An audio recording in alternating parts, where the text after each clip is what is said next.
Thanks, guys. That's right. This week, the pressure is on some of the seniors from last football season and their plans for the future. Their lives could be turned completely upside down depending on whether they get picked for the NFL draft this weekend. Our pre-NFL draft mini-series Beyond the Swarm continues today as Mary-Kate Harrion sat down with offensive lineman Ike Butker. Let's take a look.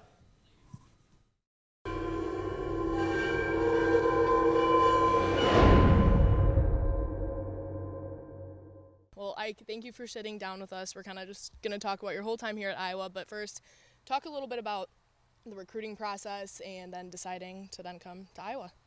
So I was very lightly recruited out of high school, undersized kid. Started to grow up, later on in my high school career, and then got recruited my junior summer going into my senior year. Got an offer from Iowa and basically just decided, I don't really need to do this anymore. I know I wanted to come to Iowa, so I just committed and was all in from there. This year was obviously very hard on you and having to sit out with that injury, but still talk about being with your guys and how you still took on this year in kind of a positive way. Yeah, we had to have a lot of young guys step up as well, and I felt like I, helped those guys and helped get them ready each and every week. Guys like Alaric and Tristan really stepped in and did a nice job. So, it was frustrating, your senior year. It's what you kind of look forward to all 4 or 5 years is that last year with all your friends that you've been with the whole time. Yeah. But I still had, great times with all my buddies in my class, and, it was still an enjoyable experience. When was the point where you were back full strength? Month and a ago? half ago, yeah. Wow. Okay, so then that month and a half that you had at full strength, how was that process getting ready for then what happened at Pro Day last Monday? Yeah, it was tough. Just trying to, because there's certain stuff that you do on Pro Day that, I'll never do again in my life. So, having only a month, or so to get ready for that, whereas most people have 3, 4 months if you don't go to a bowl game. Yeah. That made it a challenge. But, I just put everything I had into it and did what, the other guys were doing and tried to watch them and then tried to pick up certain stuff that would help and then just let it rip on Pro Day. And then Pro Day, so to kind of talk about that whole day and then also not just, competing and going against a bunch of scouts, but being with your group of guys one last time, not at Kinnick, but still here in Iowa. Yeah, it was fun.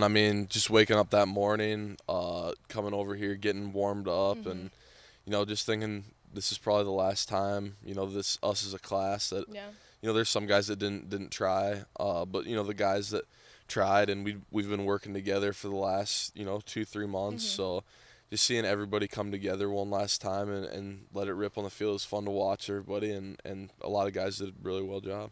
Well, I'm sure you're gonna do great with everything. Good luck with everything in the future. Thank you very much. Thank you. For the second part of our program, DITV's Bo Bowman got to sit down with former Iowa defensive lineman Nathan Bazzata to talk about his time as a Hawkeye and to see what's next for him. Here's an episode 7 of Beyond the Swarm.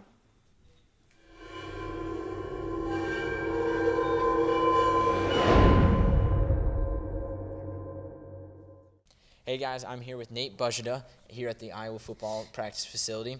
We're going to talk about his career here at Iowa and hopes for the NFL draft here coming up in about a month. So when you first heard, or when Coach Morgan first came to watch you, what was your reaction when you heard that and coach from Iowa was going to scout you? First thing I thought is, how'd he find me? I came from a small school in Nebraska and played 8-man, so I just kind of was shocked that a Division I coach was there to watch me and talk to me, and so it was kind of cool to kind of hear that story from him, like how he found me and just stuff like that. So a major part of the program for over 3 years. And each of those 3 years, you beat Nebraska, where you're from, and is it kind of like you had an axe to grind? And what was that feeling like, being able to beat them so consistently? It was just a good feeling because they didn't recruit me or anything like that, so just to kind of almost shove it in their face, that was a nice feeling. So especially this year, being a senior, being a big part of the defense. That was probably the most memorable win there. So, and When you first started playing football, did you always know you wanted to be a defensive lineman, or did you want to be quarterback when you were a little kid, or what's that like? I mean, when I was in junior high, I always wanted to be a running back.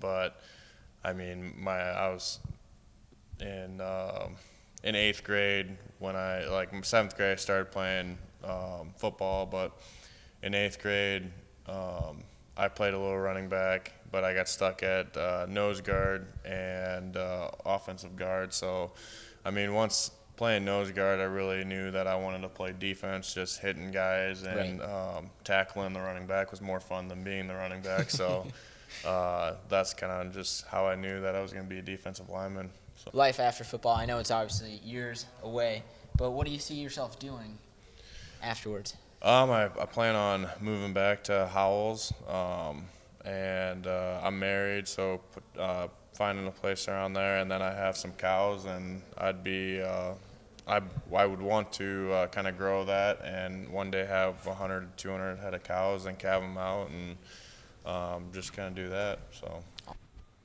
It's sad to see both those guys go, but come back tomorrow for our last 2 installments in the series. And be sure to follow along our coverage of the NFL draft into next weekend. Guys at the desk, back to you.